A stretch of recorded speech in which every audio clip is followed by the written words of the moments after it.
Shavua Tov, good evening. I'm really honored to, welcome Rachel to Anshe Shalom, and welcome all of you to Anshe Shalom. Many of you I know, many of you I don't know, so thank you for traveling in. And I also just want to formally, at the beginning of our evening, thank the sponsors, the various sponsors of this evening, which include, well, most importantly, Devar, as well as Jofa, and Skokie Valley with Jacob, and YCC Rabbinical School, and Pardes, and the Lindsey Center for Halakhic Studies. So a whole constellation of organizations that made tonight possible, and just, again, really, really happy that this worked out, really happy to be sitting with you and to be talking. Our topic tonight, Halakha, change and challenges, and I think I'm going to ask our guest to open, and then I'll have a chance to respond and share some thoughts of my own, and really hope to have a lot of time for questions as well, so that we can spend most of our time speaking about things that are most compelling and interesting to you. So please. Well, thank you very much. Shavua Tov to everyone. Really thank you for welcoming me and Devar into your show. It's a pleasure to be here. Okay, so this evening we're going to talk a little bit about halakha. It's pretty relaxed, so I think we're each going to just say halakha. What do I understand halakha to be? I feel very, very committed to halakha and to the halakhic system, but I'll tell you a few things about what I think that means. I'm someone who lived my life bound by halakha, and so I think it's something in my life that obligates me to behave in a certain way. But I'm very aware that halakha is a human partnership with the divine. That's what I think. In Masechet Gitin, it says that the covenant that HaKadosh Baruch Hu made with the Jewish people was based on Torah Sheba'al Peh, and that I understand that to mean that, first of all, any covenant has two sides and two people and two partners to it. Within the spectrum of, I don't know if this is what we wanted to talk about, but I'm just going to go there.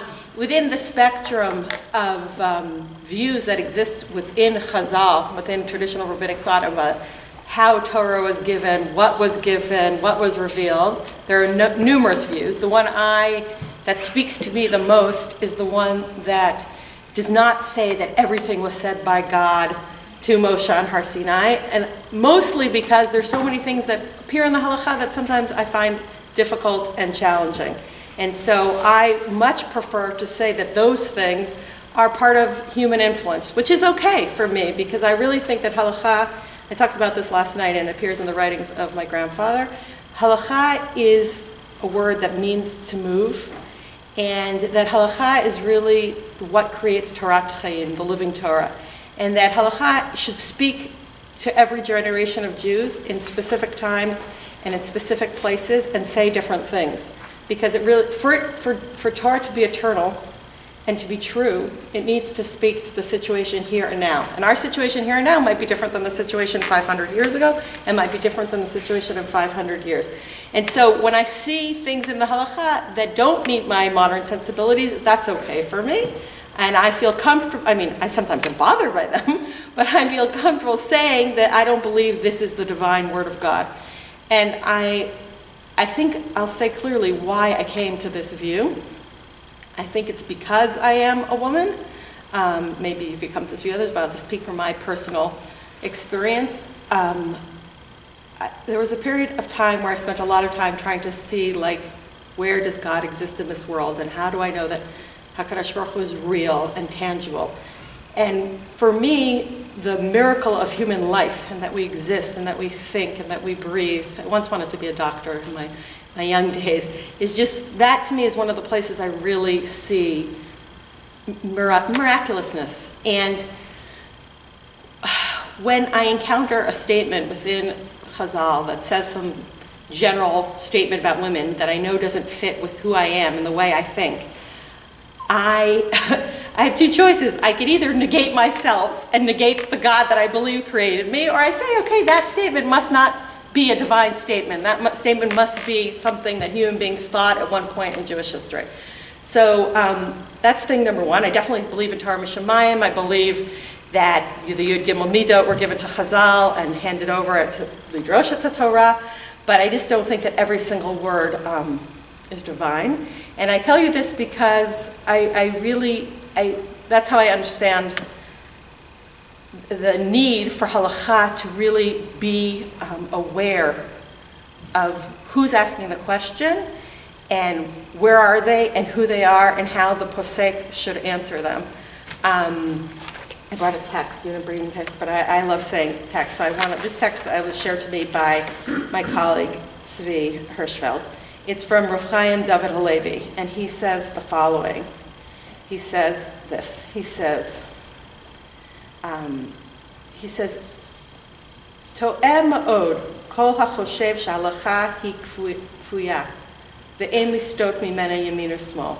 It's a great mistake, anyone who thinks that halakha is frozen and that you shouldn't move from it left or right. Ela adraba, ein gmishut k'gmishuta sh'halakha. Rather, the opposite. There is nothing like the flexibility of halakha. Sheken yachol moreh horeh b'Yisrael lifsok bo'to she'la atzma, ba'oto sha'a atzma, l'shnei shoelim, right? This is his example. A person who is a posek could answer the exact same question at the exact same time to two different people who are asking it. Ulitrof lechad ulachsher lechad. And for one, he might say, or she might say, it's usher, don't do it. And for the other, they'll say, totally fine, go ahead. It's exactly what you need. And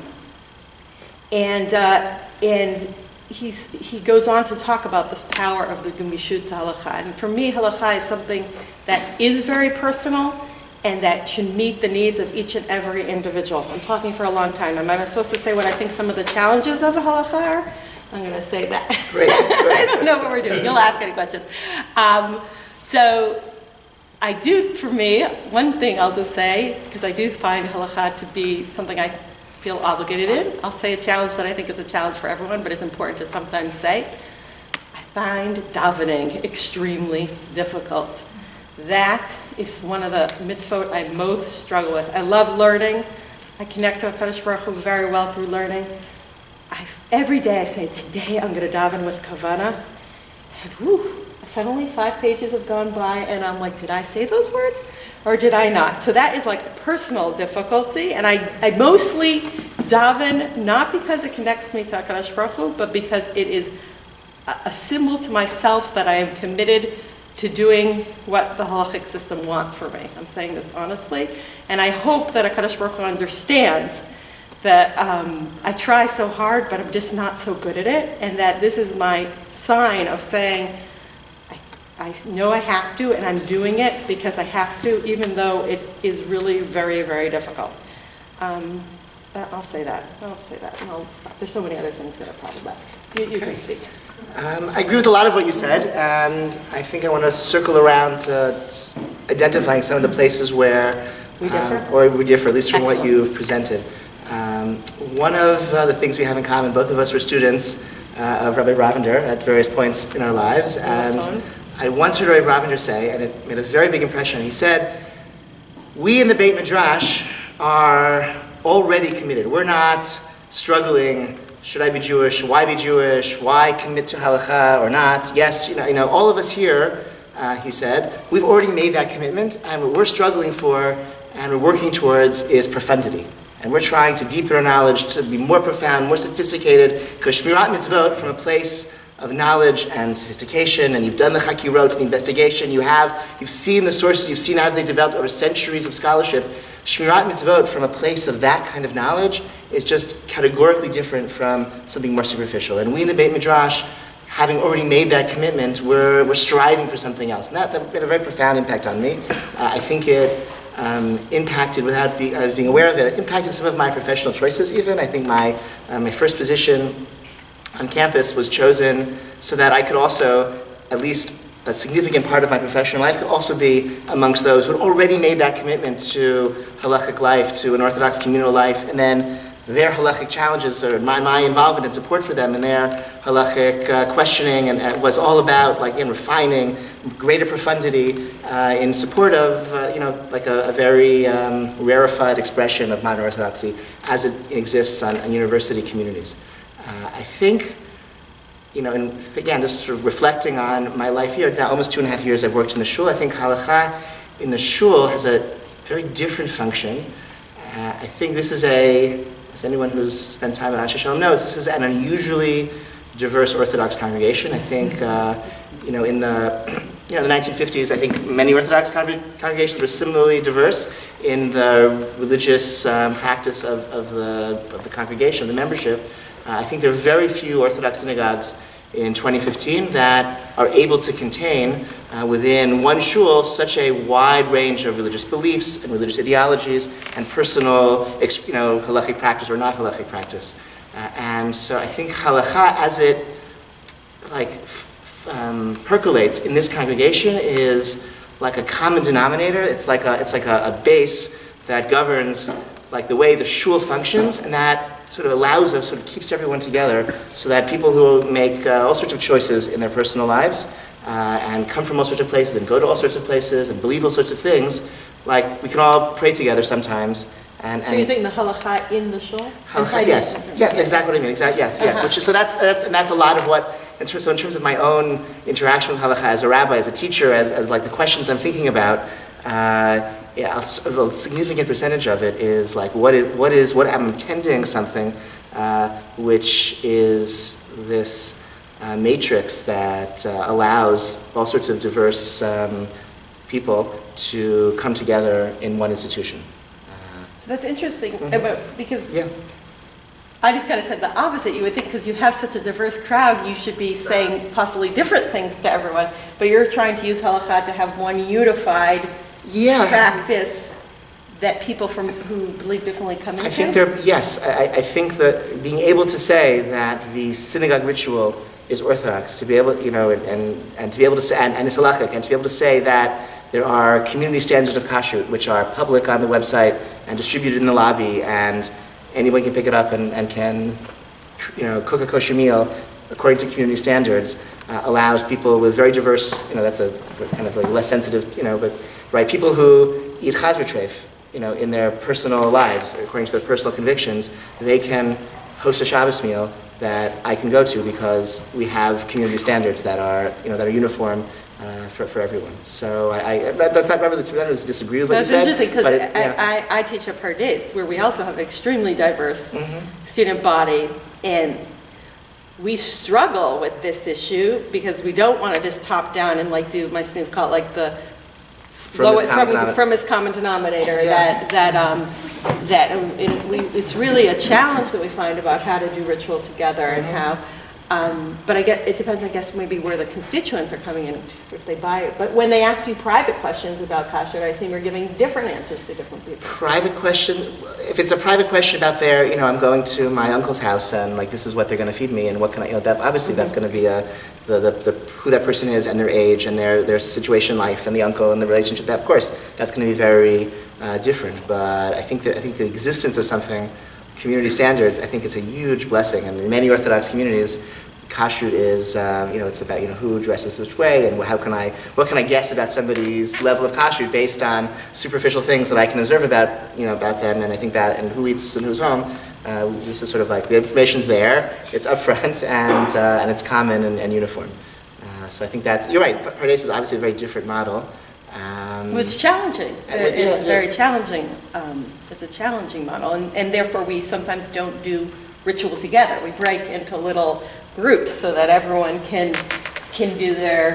And that's a very compelling model to me because I would never want to ask anyone to compromise on their core convictions just for the sake of. For anything really, if something's really core to who you are and how you express yourself religiously, I would never want to impose or ask anyone to compromise that. But there's something also very beautiful about coming to a place like this and seeing somehow people are committed to this congregation, this community, and the thing that allows that to happen, I think, is the sense. Okay, there is this thing called halakha that governs how ritual takes place in this congregation, and. Whatever choice I make in my private life, when I come here, I know that's how we're all from different angles. And that halakha, I feel like I'm interviewing. Decided by you? How do you figure out what the halakha should be? So halakha decided by me, contractually. I mean, literally, that is actually what my contract says. So yes. So how do you go about? Meaning, do you take the strictest idea of kashrut, or do you say let's use a slightly more flexible because of who my community is. Or So for- you said ritual in the synagogue. I have no idea what you have women do in your synagogue. Like, how do you maneuver? How do you decide those things? Okay, those are hard questions. These are hard questions. Yeah. We'll come back to that maybe very soon. For kashrut, I think the standards really were existed long before I arrived here. I like them very much. They are, I think, simple enough and lenient enough that really anyone can adopt to them without undue burden, and I think they're strict enough that anyone can feel comfortable relying upon them without feeling they're compromising anything. So I think they're really like a nice, like happy medium. In terms of synod ritual, I think that's that's a little more complicated because I am the one who makes the Halakhic decider for the community, but I think that has to happen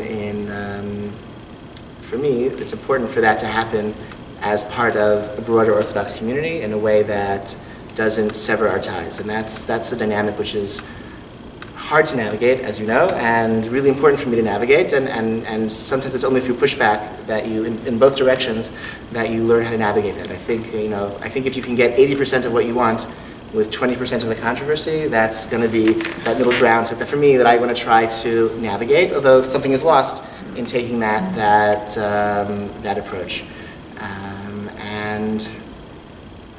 And it's, look, I think there's what is halakha? I think halakha is and how does it change? It's a dynamic between scholars and a community that accepts the decisions of those scholars. And the larger the community that accepts the decisions of a given scholar, then that scholar's shoulders and ability to be creative is going to expand. But exactly how big one's shoulders are, sometimes you only learn when you bite off more than you can chew, and there's pushback. So you just described it, the way halakha changes is they're scholars, and then they're in dialogue with the people that accept what they say. What about like grassroots movement within halakha? Do you think? That in theory, not in theory, that I think that has a place also, because communities can demand things of their halakhic leaders, and communities choose, ultimately, would they vote with their feet about who they think is a posek who has the sensitivity and the training and the wisdom as well as the knowledge to guide them. I'm not. To me, though, like that there would be an individual or individuals, a cadre of senior halakhic scholars with just like sort of massive amounts of learning. I'm not willing to forgo that as part of the system, and so.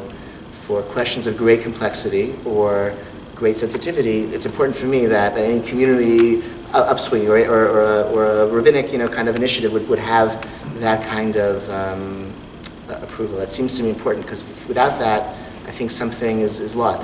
We have centuries of halakhic scholarship has resulted in centuries of the scholars whose names we know through the centuries, and if grassroots movements can kind of veer in various directions without that cadre of scholarship, I think something really essential. I think the grassroots movements are actually, it's that they're might be not listening to the scholars. Scholars isn't the right word.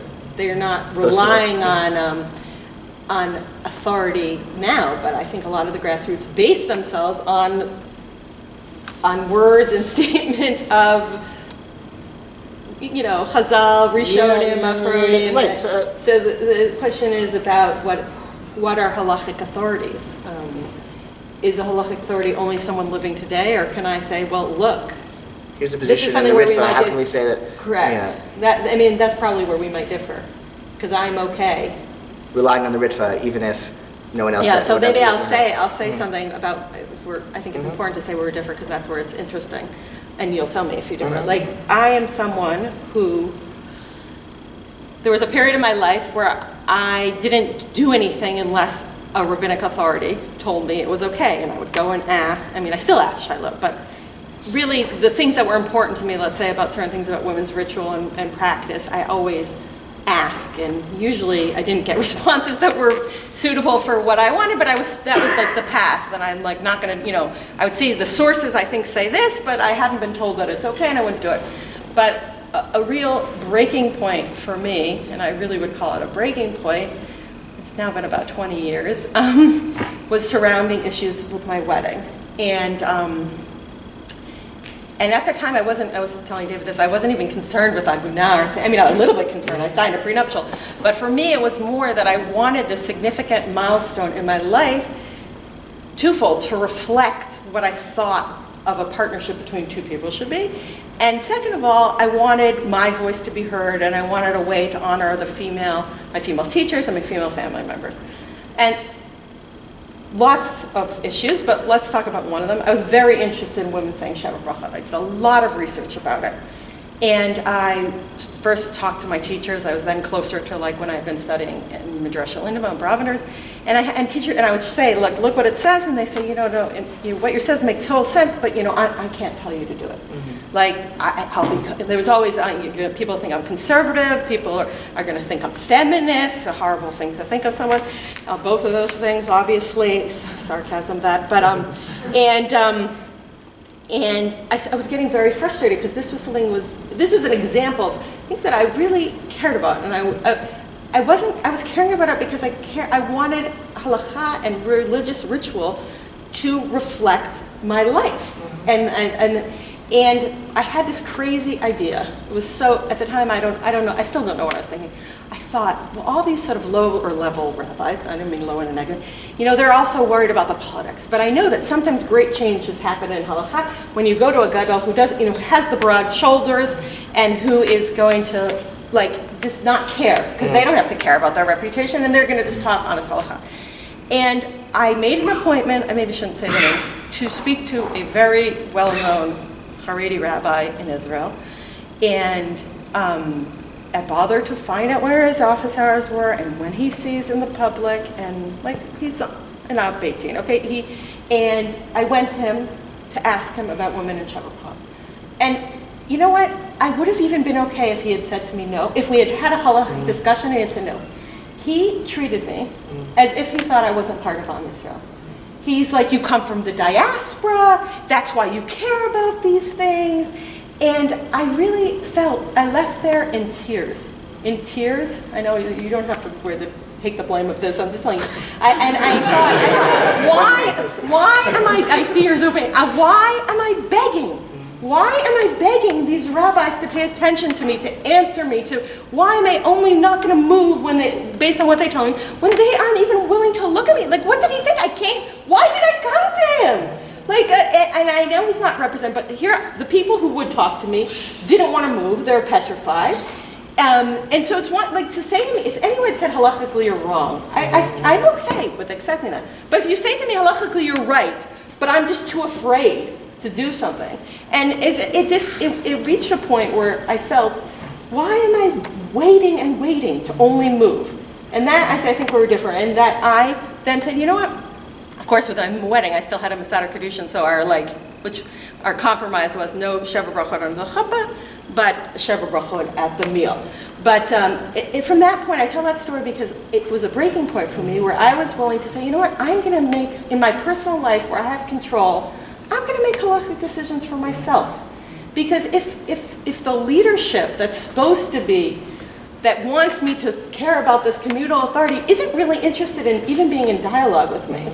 And so you can respond, or I'm just trying to explain to you why it's so different. I think those things are such, I don't know if there are other people who feel like me. I think anyone who doesn't fit the model right and is really looking, unfortunately, there isn't that much of a direct, I didn't understand, why, they could say to me, I wouldn't do it, but maybe you should do it for yourself. There wasn't that idea that I see in the text, and I see so much, of thinking who's asking the question and what's the appropriate answer for them. That's why I'm a little bit unbothered. I understand what you're saying so beautiful about your shul, but this idea of making it, we all need to be the same. This is what Orthodoxy is, and now we have to have a blanket statement about it. That's not what human beings are like. I'm sorry. Right. That's not what human beings are like, and I don't need every human being to be Orthodox or to be in the shul. You're in dialogue with me, so I'm it's the people I'm yelling at aren't you. So I'm sorry that you're on the hot spot. And I understand what you're saying about your shul. Don't apologize for. That's fine. That's a very powerful story, and I think you're entirely right that poskim have to have. There has to be you can't ask a halachic question or hand over significant parts of your life to somebody whose values you just don't understand. Whatever. I've also we can share bad stories about things rabbis have said. I don't know if that's helpful. I just but I think it's a big. I think and it's really been important to me personally that so many of my teachers of Torah have been not just really wise and scholarly, but also personal role models of ethics and integrity, and that's been really crucial to me. And I can't imagine my own life path had that not been the case. Had my Torah teachers not been people who were ethical role models and personal role models in many different ways. So absolutely, there needs to be poskim who are appropriate for the community that they guide, and the community has to vote with its feet and not ask questions to people who don't. If you're asked, and you see, there are all sorts of ways where there's this cynical, whatever. A lot of examples of people. There are people who, it's okay. You can stop. It's okay. I agree. No, the example to me of where this is really, off is in some communities where there's it's like the birth control shaila, where it's sort of underground information. Couples that want to use birth control for some number of months or years, when they get married before they feel ready to have children, but they don't, and they feel they have to ask a shaila of a rabbi to get authorization to use birth control, but they don't actually trust the rabbi.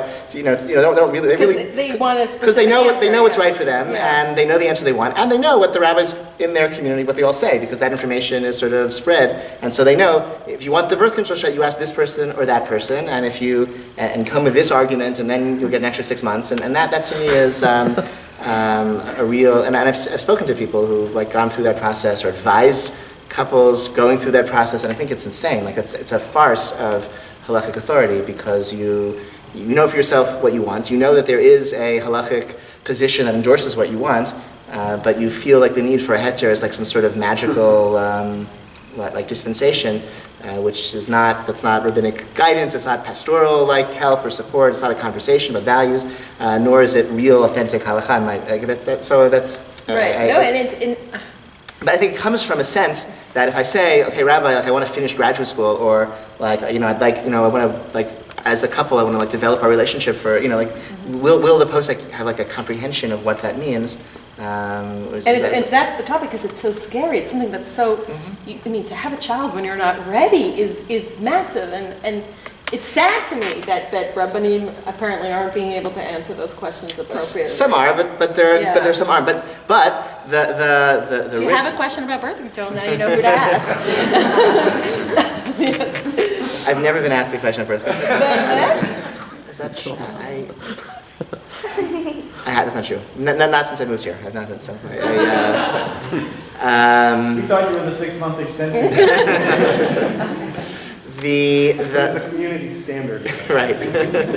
I think, though, however, the risk in being very personal and true to oneself. So first of all, it's a few points. One, every relationship involves compromise. A wedding. Forget about halacha. People who are two non-Jews marrying each other, their wedding is all about compromise, right? It's about what they want and their vision, but they have their parents and the uncles and a wedding, so not to say that your concerns for your own wedding those were very important concerns, but all weddings certainly are about compromise, the couple or each member of the couple and their community and what everyone's needs are for that wedding. And being in any relationship with a community, with a tradition involves compromise.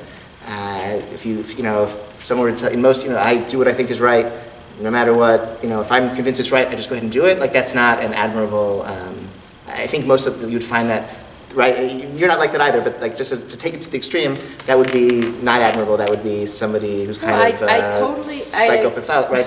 That's someone who just does what they think is right all the time. And just one last point, I think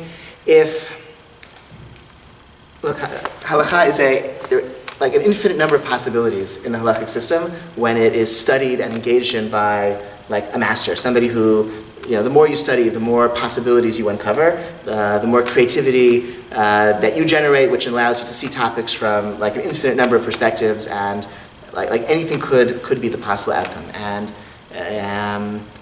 the risk then is that you have a really smart person who studies halakha and comes up with creative, compelling, innovative ways to re-understand and take, whether it's synagogue ritual or marriage ceremonies or divorce procedures or any other area of halakha in a dramatically different way. And if there are, 10,000 Jews who will follow that, okay, but if there are 10 or 20 or 30 who are going to follow that new path, then we splinter and we stop being able to pray together or to have a semblance of one community. I once, as a couple who had a very creative wedding ritual, and I don't know, I didn't know if they were married or not. I wasn't sure. There was an interesting wedding ritual that they had devised in consultation with a very creative Halakhic scholar, and I had no idea if they were married, which wasn't terribly important, for me at that, but one could imagine that could create problems over time. I want to say something, but maybe we should take questions and we'll say. Say one thing and then we'll take questions. We'll say two things. We'll say two things, really. First of all, I want to say about compromise that I said that I'm willing to make my own choices, but some of those choices are to compromise my views, meaning things I do in my personal life and my personal home, ranging from birth control to if I'm doing a mixed zimun, I feel like I have the authority to make those decisions, and I'm going to make those decisions for myself. But I definitely want to be part of a community, and the community that I feel most connected to is the Torah observant, Torah in the center community.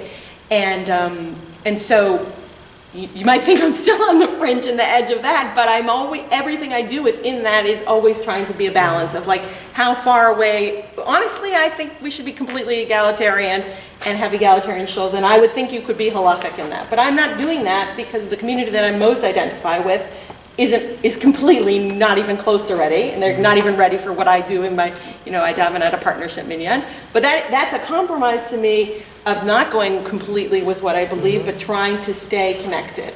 So the question, though, you talked about splintering. I think that we could still be a united people. And there's Sephardim and they're Ashkenazim, and what modern Orthodox does is not the same as what Haredi does.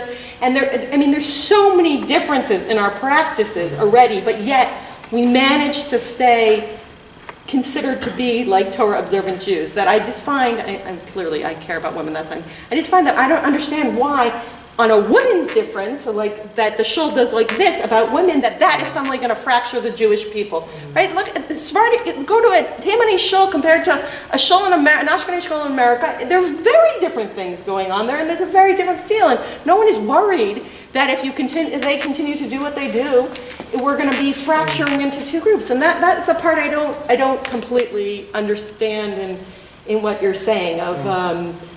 I too do not want to fracture Judaism, but I don't understand why. I don't know. I'm going to say it's always in the areas where I think there's a moral, ethical issue, right? There are many things that are hard in halakha, but I don't have a moral, ethical thing. So I'm not out there saying we should do something different. But so I want to.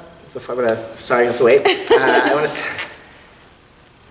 I think a lot of my challenges, things that challenge me with being part of this Orthodox community, are not halakhic challenges, but are sociological. And I think so.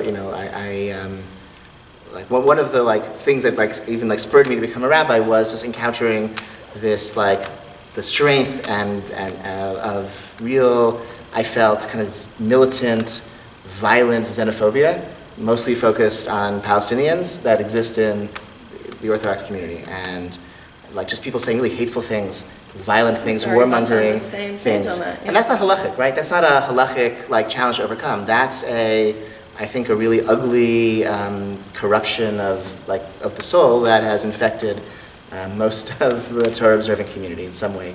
And I also reduced to tears as a teenager and as a somewhat older person. I want to take responsibility for being a Jewish educator to try to work to combat this element in our community. So that's not halakhic. That's a challenge that I see we're really not in the right direction, and we're sort of our values have been sort of. But I would argue that you could use halakha or ideas within halakha to bolster your position. Of course. Someone should behave. Absolutely. But in terms of it's a little bit different from women should be able to say Sheva Brachot, and the current authorities are saying no. that's a little bit different than, I think the Torah has a message of like love for all mankind, and Right. like our community isn't recognizing that. Seems a little bit different. And I think even on gender issues, I think a lot of sociological as well as halachic. Like I'll give like two examples. One, like the partnership minyan model of 10 men and 10 women, like sort of comprising a minyan. I think that is if like 150 people show up for Friday night tefillot, then that's like it's like a statement about values, but it's I don't know if it's more than that. If there were a community that had 3 minyanim every day with 10 men and 10 women, that to me would be it would be halachically like nothing. Like it's not a halachic, because like that is a minyan, right? 10 men and 10 women is a minyan by all halachic definitions.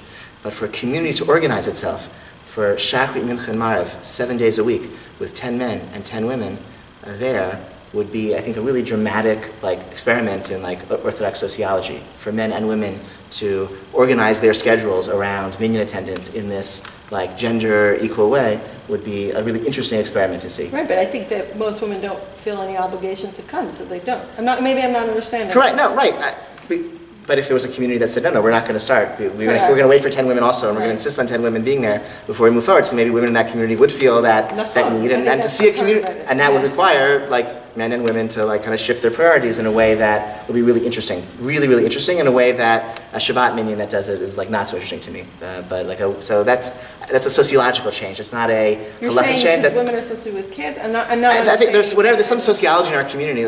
Women are welcome to come to shul all the time, like in this shul and many other shuls, right? There's an Ezra Nashim that's always open, it's always available. It's That's usually, not always a shul. I'm aware, Many right? times I'm to aware. show up I at a know. mincha where the Ezra That's right. That's why I meant locked correct. I'm aware. I Yeah. meant here. Let's say here though. Here, that is the case. There always is an Ezra Nashim. It's always available. It's usually not very well attended for all sorts of reasons that you suggested. So it would be no halachic change for us to say we're going to insist on 10 women also being there. That's not a halachic argument that has to be made, but it would be like a decision of 370 member units. So we're going to shift our sociology, shift our priorities, and that's sociology, right? That's not halacha, and that would be a dramatic shift and a really interesting thing for me to observe. It's also a value statement.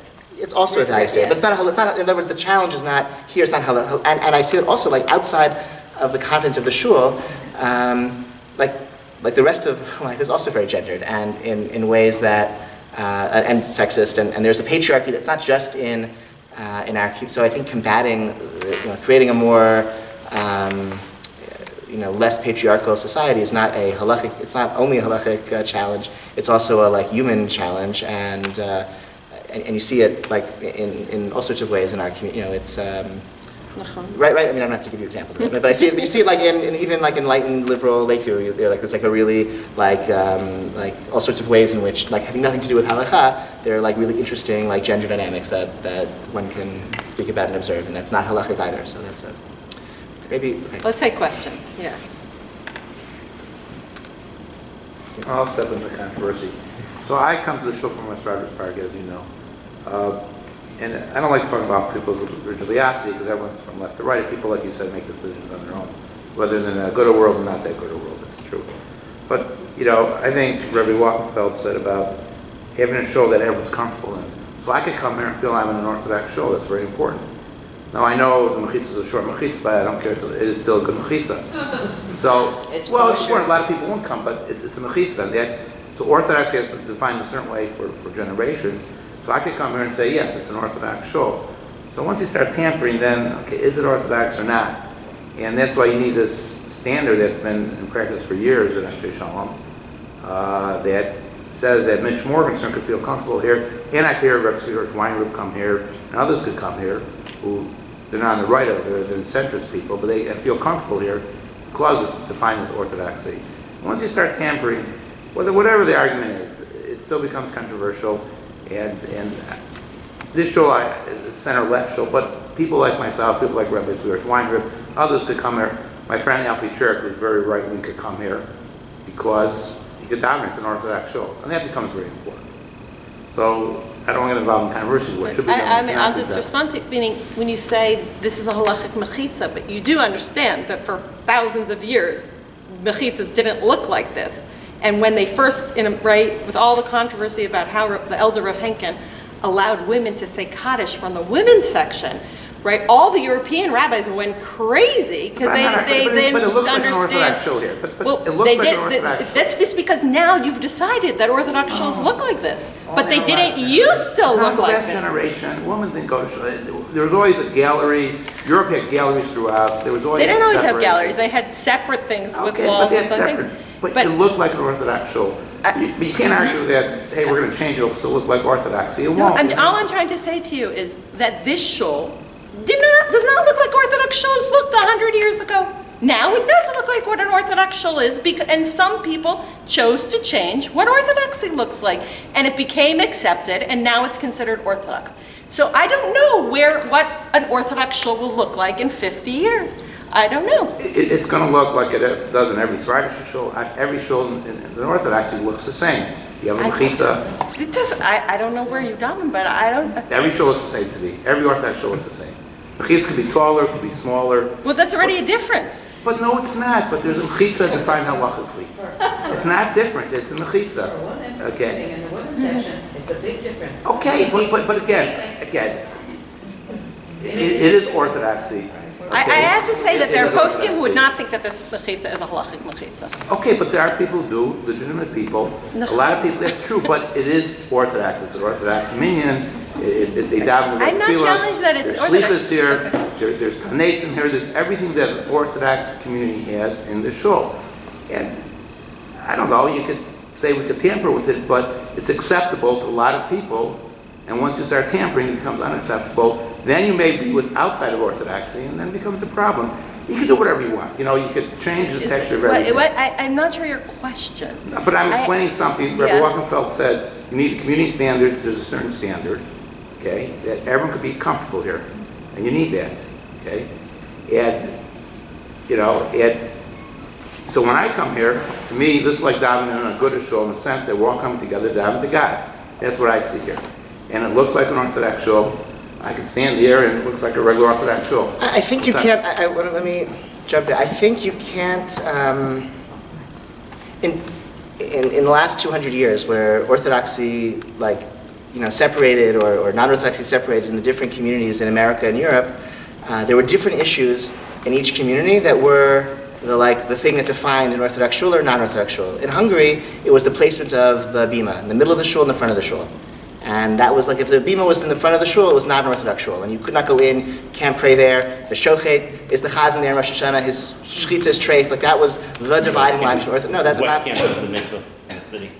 Right? I mean, this is all happen in Hungary. This is real, this is actual truth about this. Not this, great poskim said things like this. Rav Moshe Feinstein has a tshuva about synagogue architecture.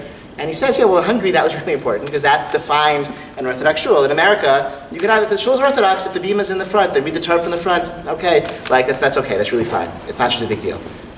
So I think it's, if Hamartian were to come down and look at this shul and look at a good shul, and then look at Shira Chadashah, or look at a conservative synagogue, it's unclear to me how the Martian would evaluate, looking at what's going on and how people live and what people do. I'm not sure which distinctions would to a Martian, would be the most significant ones.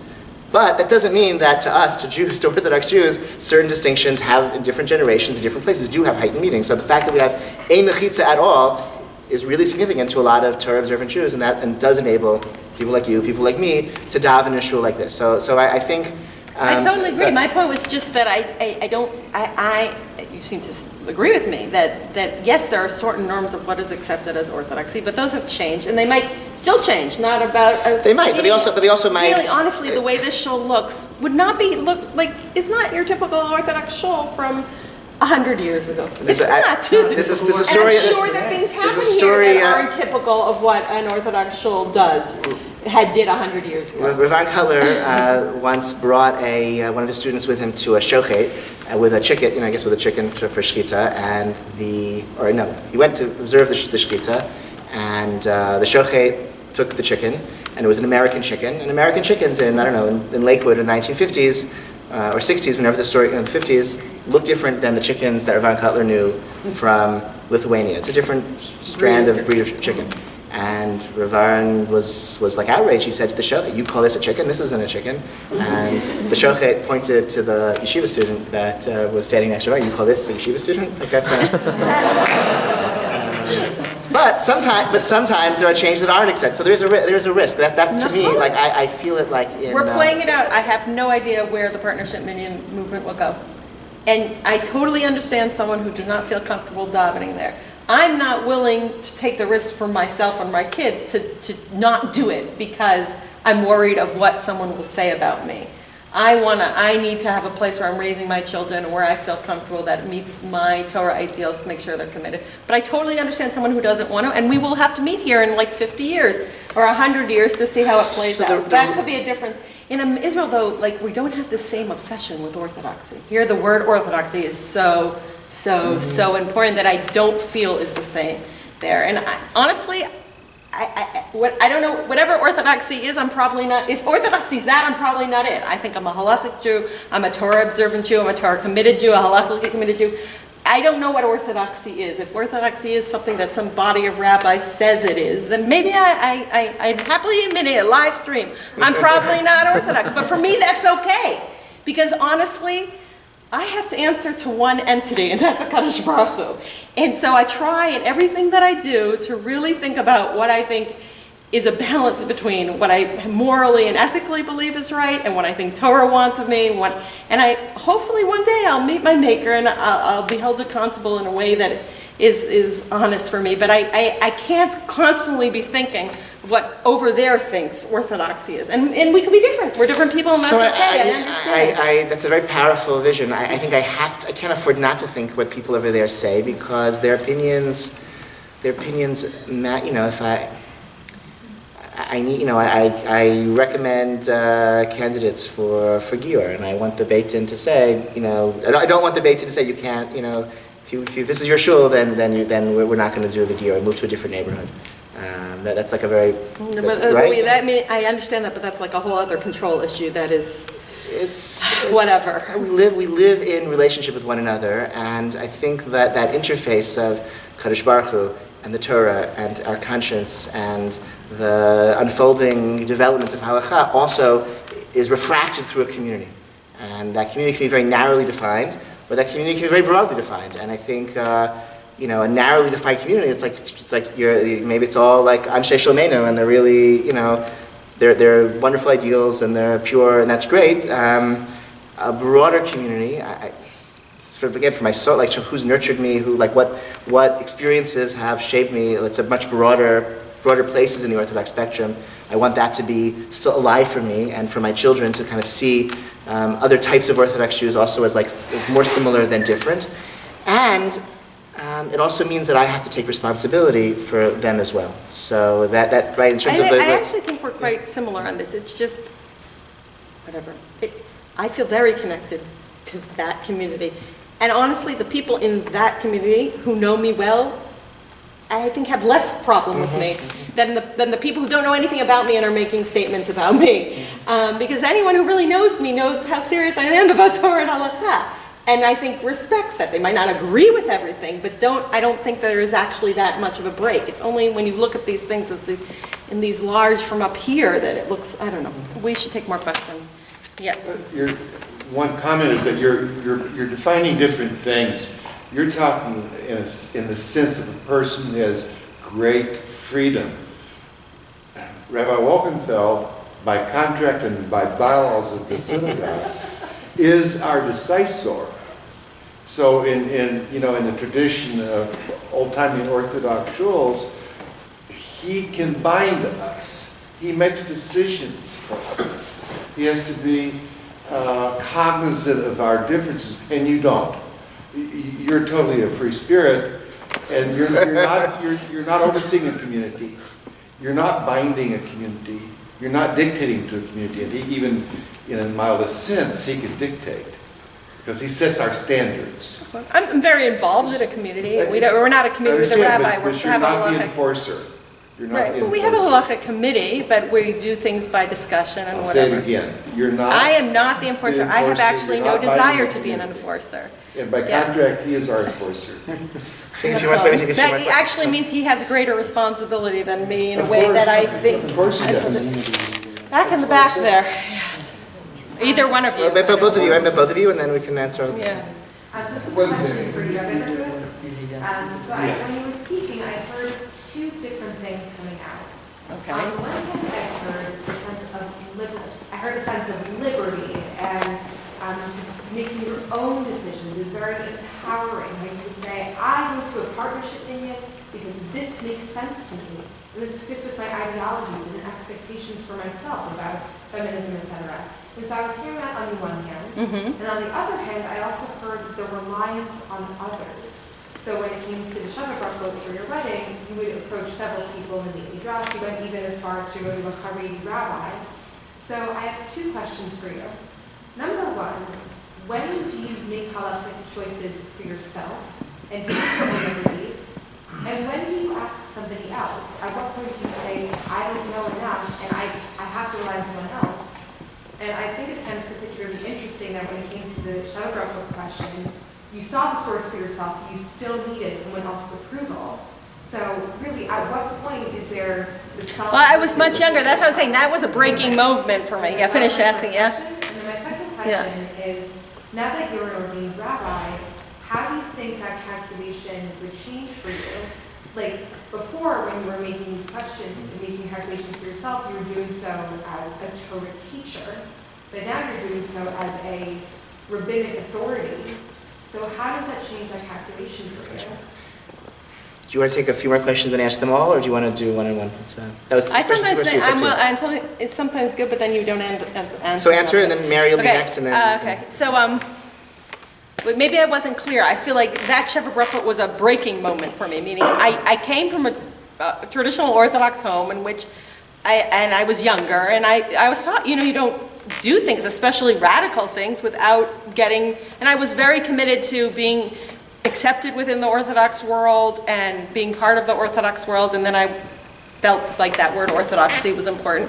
And so that is why, and also I felt like the wedding was things where other people were involved. So if I could say Rabbi X said it's okay, right, that's different than what I sit at my Shabbos table and do. So I do think that was a point where up until then, I hadn't acted on my own. Meaning on small things that I knew the halacha, I would act, but not in anything that I thought was cutting edge and that I knew wasn't normative practice. That's not to say that in my life since then, I do ask Shiloh. I sometimes run by my halachic thinking with people that I think to be more knowledgeable in halacha than I am. Sometimes in a way where I'm not asking them directly because I want to just feel comfortable that I've made the right decision, but sometimes in areas where I don't completely know the halacha or I don't have time. Usually it's in something more severe. I don't know what severe means. I still ask someone need a Shiloh. Less so that I know it more now, but I feel like I'd like to, because things that I think are, it's funny because you think some people think the women's issues are that. That's not things that I think that the consequence of doing it wrong has a repercussion that I don't want to go to and that I don't feel as confident in. Right?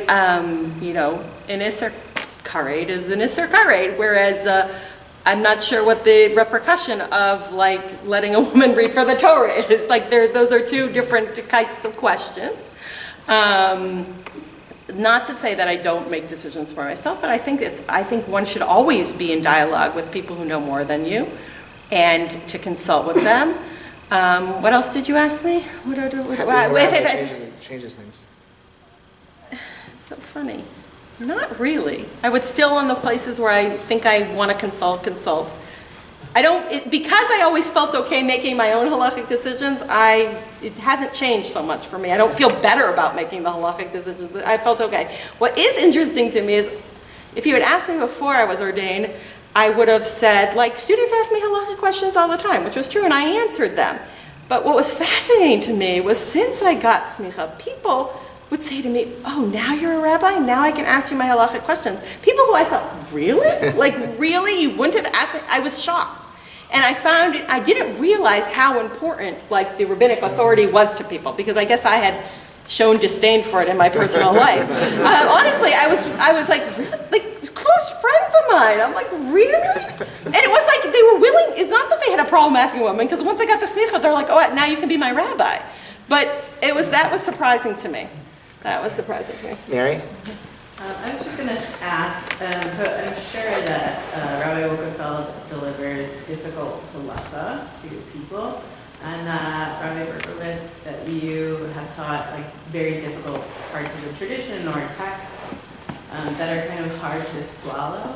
I'm just wondering what you think like the responsibility of the posek or the teacher is in those situations to make sure, right, to like deliver true, what you consider to be true, and also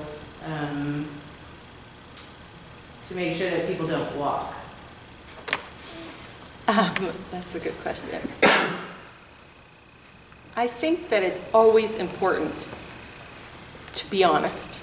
And so anything that I find difficult, I say, this is something difficult. And I think it's always important to say, if you are challenged by something that's written in the Torah, or something that Chazal says, because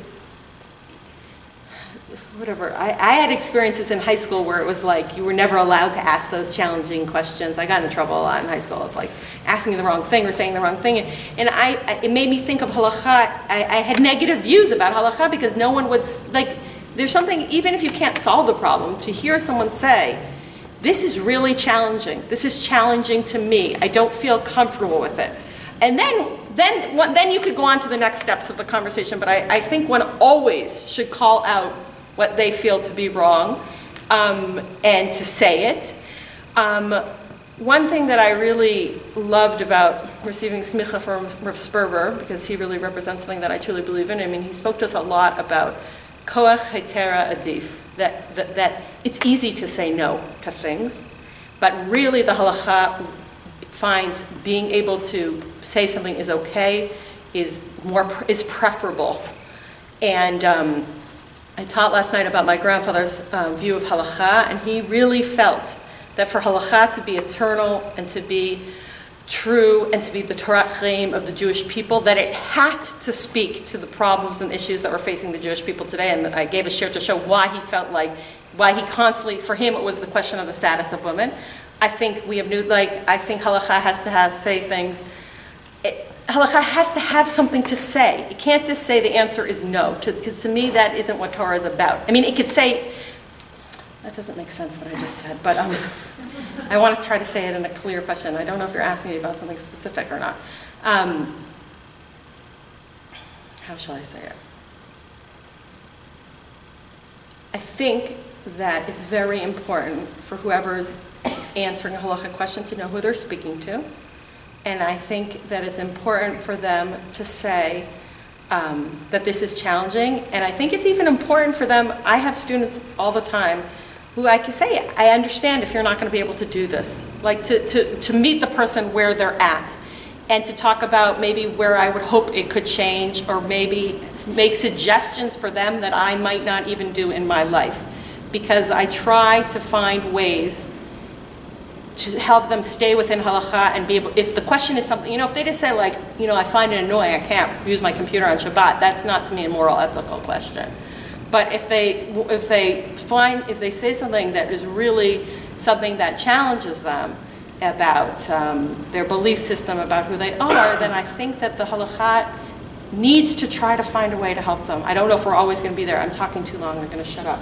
Did you want to answer on that? Sure, I agree with everything you said. I think, I guess a few caveats or sort of issues that come up. One, if those who are, if you're in the world of the Beit Midrash, like every topic, no matter how, we're Daf Yomi doing Masechet Sotos, like no matter how sensitive or fraught the topic is, it's like subject, throw it into the mix and you discuss and analyze and question, and there's a risk when that discourse, goes from the Beit Midrash, or even in the Beit Midrash, but it, touches upon like an issue that for somebody there in that discussion or in the audience or listening is not just an abstract topic of halachic like scholarship, but is like something of existential importance. That's always a risk because you get into the debate and you're throwing svaras back and rationales and you're analyzing, but for like one person in the corner, like no, this is actually like a this is like no core to like a big like existential crisis that I've been going through for months or years, and it can't be so easily talked about. And that's a risk that I've seen that more than once in my professional life. Second thing to clarify, for who you're talking to, it's not just who you're talking to. It's what do they want from you? What are they asking for? What do they need from you? Like what's their contract with you? Is it the contract of like you're the posek for the community, or like do they want halachic advice? Are they coming into your office because I want halachic guidance from a halachic scholar, from a vetted, certified halachic scholar for this conundrum? Or really what do they want is like sort of wise advice that isn't necessarily like halachically certified, or just they want support and empathy, and it's very obviously important to clarify what they want, and you have to, I think, like the response has to fit that. There are things that would be very good advice that you couldn't justify halachically.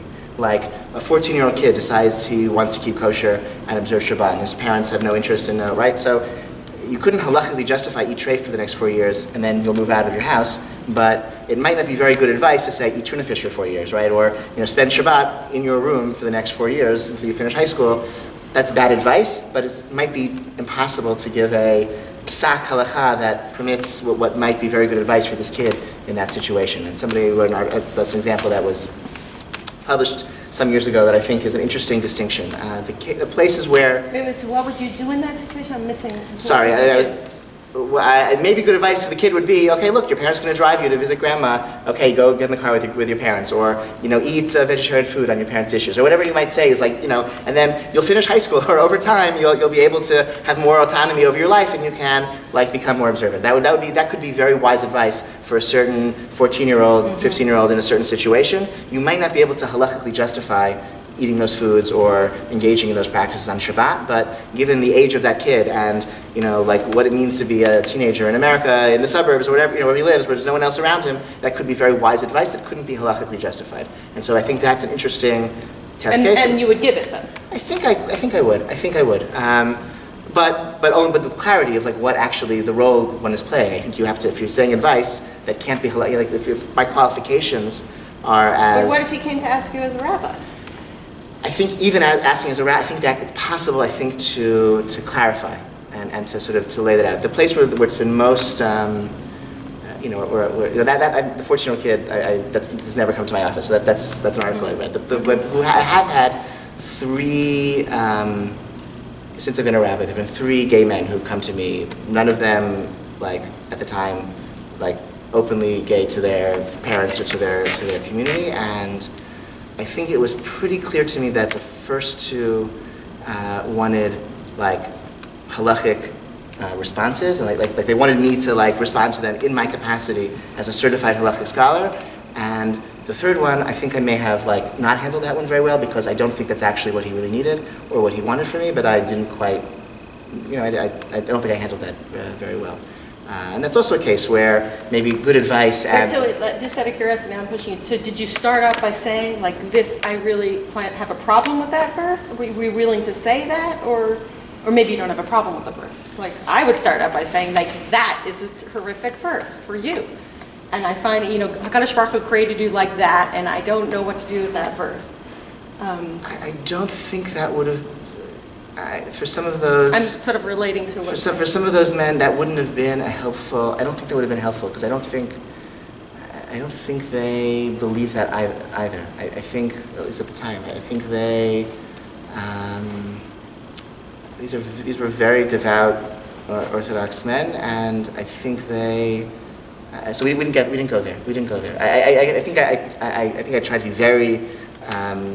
embracing of their situation and very affirming of their situation and affirming of them and who they are and the choices they're going to make forward. But I didn't think it was... That's not language I would use. So to answer your question directly, that's not language I would have used. I think I tried to be very supportive of them and their situation and their...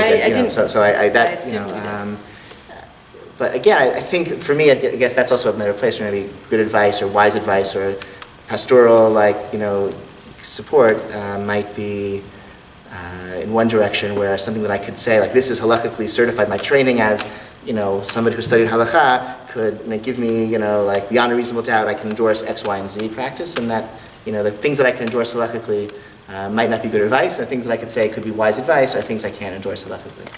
Interesting. So for me, it's about clarifying. Separating, But like, sorry, wait, one more thing. So the piece though that sort of Mary said that also resonated for me. So I think it's important to clarify in what capacity one is speaking to someone, and to clarify what capacity the person is asking the question as best, and to be upfront also. Like if you can't clarify, just to say just to be upfront about maybe the different responses that one could give in wearing different hats. The other piece though, before I became a rabbi, I thought that my own faith in the Torah, whatever, in God, wasn't sufficiently strong that I could ever give somebody say no about something really important. I could never, I didn't feel that I had that capacity in myself to say no about something really, really important, and to them, and what. Really hard, really, really crushing for them to hear. If whatever the case might be, it could be a financial issue. I don't know, but they're really important to them, and I'm really convinced the halacha is no, and I didn't think I had the capacity, enough faith to give someone an answer that would hurt their feelings, even hurt them or could hurt them. And what I came to see, it's not actually on me, it's on them as well, maybe even primarily on them. Like somebody asks a question, somebody's submitting to the yoke of the Torah. It's really their emunah, it's their faith in the system. They're the ones who ultimately, in a free society, they get to decide whether they'll listen or they won't listen. And it's their faith that actually ultimately, they'll decide whatever they will or won't do. But it's not my faith that has to be broad enough and strong enough to withstand their disappointing somebody. It's really they have to. Because when Mary asked the question, she was worried about people walking. Right. Meaning, you raised the issue of the gay community, but I think that's really one of the challenges, that is one of the next challenges, or the challenge now that the Jewish community is facing. And I don't think the idea that the answer should be, if you don't like, just go somewhere else. I think these are people that are part of the Orthodox community, that want to stay part of the Halakhic community, and that Halakha has to say something to them, and has to have a response, and has to find a way to celebrate their couplehood. It has to find a way to include them in shuls, and that doesn't mean, and whatever, I don't think we have to ask people what they do in the bedroom, as we don't ask straight couples that, but this is probably a strong place where we differ.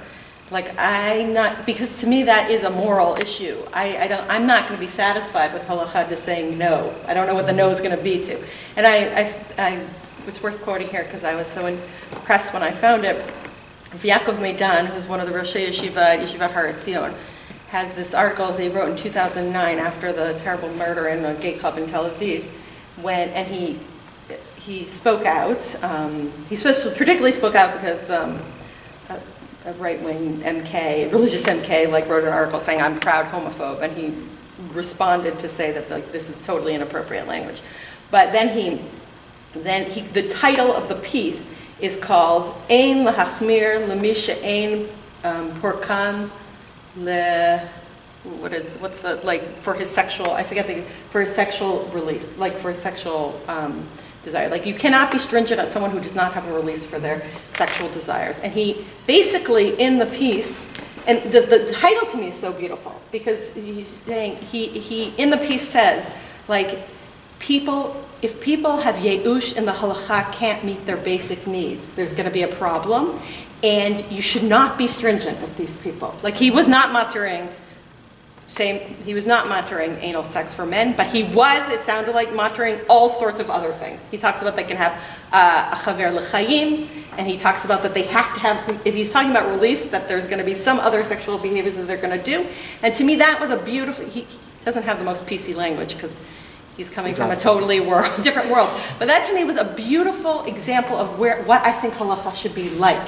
An understanding that our goal is not to be. He said I could answer this. He said the halakha does not talk about what other type of krava that these chaver l'chaim should have, what other type of closeness. And he said, it's good that the halakha doesn't say anything about it, and you could be stringent, but how can you be stringent for people that don't, like, who will just say halakha can't meet my basic needs? To me, those are a moral question, and the need to, like, find an answer for them that is what halakha should be about, finding an answer. So I don't know what you're saying no to people about, but if you say, like, I want to eat a cheeseburger, okay, you could say no. But when something is goes to the core of who they are, I think it's very hard to not be able to state from the onset, like, I'm not saying, this is where I was at, like, you have to state, I think, that this is something I find difficult, this is something I'm struggling with. That's different from what your opening. What was my opening? This is wrong, this is terrible, this is hateful, this is right, Yeah, what was the difference? That this pasuk is a really difficult pasuk. But that's not. What did I say? It's. What did I say? I think you to say it's difficult, to say it's challenging, to say I don't understand, is to say the Torah leaves thousands and thousands of our Jewish brothers and sisters in this terrible dilemma, and what did I say? You said something much. This is a terrible. It's a terrible verse. I think you said. I hate this verse. Something. I do think it's a terrible. What's the difference? To me, it seems very different. There are other verses. Elishech chukatech v'huyim shalbach. That's like to your husband you should cleave, and he's going to rule over you. I think that's a terrible verse as well. Like there are lots of verses. I think the difference would be the fact that, like, sometimes you have to impose rules that are difficult. I mean, it doesn't mean you think that they're like. It means like there are difficult things in the world, but that doesn't mean that they're like hateful or terrible for you. No, it's also about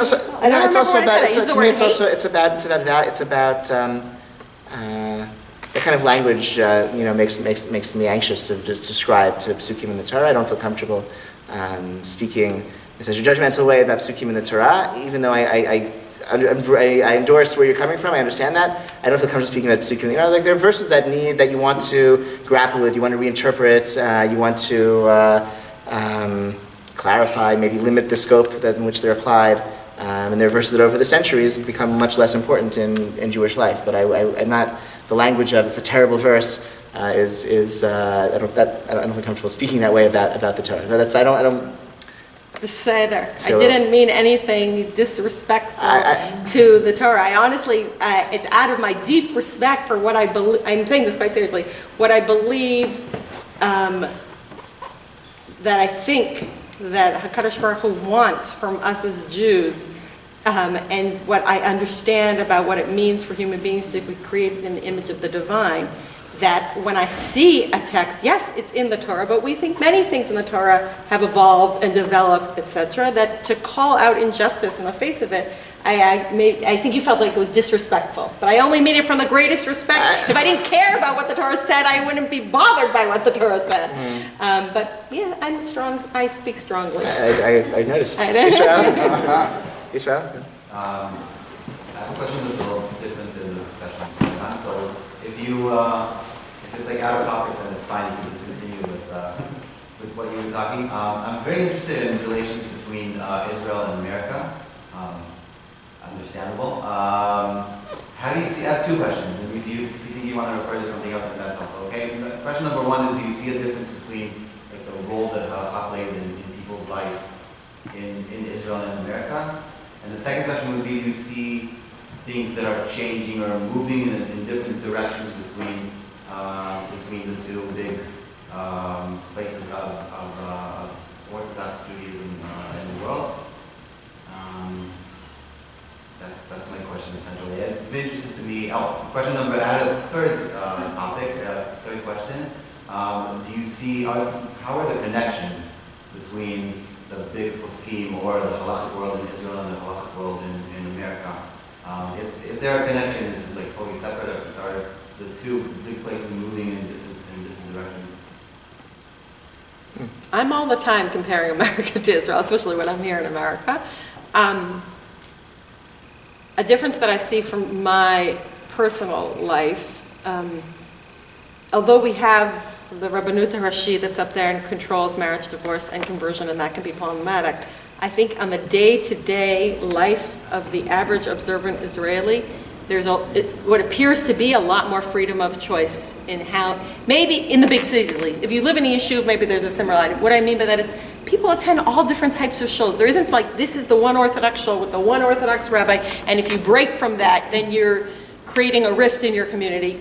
People go to, there are numerous shuls, from shuls without rabbanim, had them that are just in a miklat or in a classroom or in here, and people move between them, and so when you start a new shul, it's not a big rupture in the community, and I think that there's a lot more freedom in there isn't an RCA that's making statements about how you should behave. People are choosing the gradation of which community they want to be in, and they're free to move between them freely in a way that I see, and no one's really worried about what they're going to say and what that's going to say. And I was talking this where I'm staying today. Even you go to you send your kids to mamlechti dati schools, the state religious school. The school doesn't make statements about what kind of bar mitzvah you should have, or they don't, at least in the schools my kids go to, it's not, there's very little trying to tell you that you all have to conform to rules. Inside the school there's certain rules they have to conform to, but there's not an idea as if if you do this behavior, then you're going to be kicked out of the school. If it's something, whether it is that you have a bat mitzvah at a partnership meeting, or that you have a party in a club, in a bar.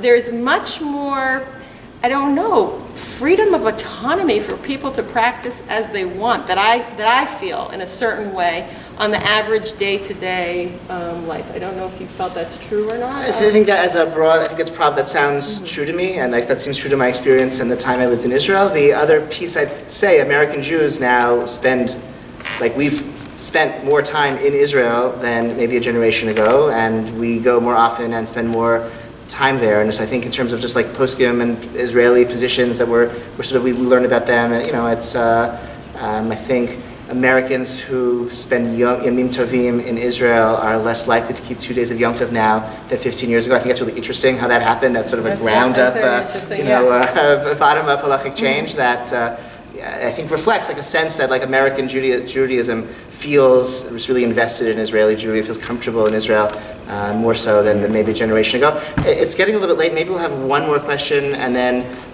then we can sort of have the moseying towards the door part of the yeah. One question, well, two things. The first question that I had was, at the very beginning with Rabbi Berkowitz, what's her name? Yeah, Rachel. Rachel. Okay, Rabbi Rachel. Who is the major authority that you were speaking about in the beginning that speaks the most in terms of what Torah Sinai is? Say it again the At question. the very beginning you said that there's this whole array of Torah Min HaShamayim. I was talking about within Chazal, within the Tanaim and Amoraim. Right, but you said in one in particular speaks to you. In terms of Torah Min HaShamayim. That the Yud Gimel, that what was given was the Yud Gimel Midot? Yeah, so explain a little bit more about that position. You said there was one particular... Not the position that everything that's a comprehensive revelation of the Torah Shabbat Peh. Oh, which Tana there that is? I don't remember which particular Tana And it if you're is. thinking about later towards the Rambam and Rambam... No, I was just talking, when I was talking within Chazal, there is this the whole spectrum of this idea of what was given, how it was given. And so it goes from minimalistic to maximalistic. And I was saying that for me, I prefer the more minimalistic, which is that the 13 principles, homiletic principles from which the Torah, you can interpret Torah, that has divine origin, but then it's handed over to you, it was handed over to the Chazal to interpret. But, right now I'm teaching the Sugya and getting to my Gemara class. And so there's a whole machloket, is Torah Megillah Nidna or Chatuma Nidna? Was it given piece by piece or whole? And it was interesting to my students, we did all sorts of Rishonim on it, and one of my students says, wait, in all this discussion, neither of the views think that on Har Sinai Moshe got everything. Forget, not even get the whole written Torah, neither of the views think happened like that. And he was quite surprised that something that maybe we get taught in this black and white way. And I think that Chazal themselves have a much more nuanced view, and there are many different views that are within what I would call a legitimate option of the spectrum of what you could believe about these things. That's And Yeah. I'll just, there's a wonderful book that Professor Jay Harris wrote called How Do We Know This? He wrote it maybe 20 years ago, and it's an intellectual history of the question of Midrash Halakha. So he has a chapter on Chazal and how there's different schools of thought in Chazal dealt with this question, and he takes that, continues through the medieval period and into the early modern period, and shows how this question, like the nature, the relationship of the Halakha to the written Torah, emerges in various times of Jewish history as a major question of debate, and it's a great survey of the history of that question. So if that interests you, that book is definitely worth reading. It really is very, very important for me. I have to say one thing, because now I'm worried. I don't know what I said, but I don't, if it's a live stream, I wanted to say that I am, I think of the Torah Shebechtav as a holy, sacred book of our people, and I think it is a reflection of God's revelation in the world. But to me, being able to speak about it honestly and to say what I think about that is part of my commitment and the respect I have for Torah and HaKadosh Baruch Hu. If I said something too strong, That's others. I don't remember what I said, but I have to have, now it's on the live stream. So thank you for coming. Thank you to Devar and all our other sponsors. Thank you.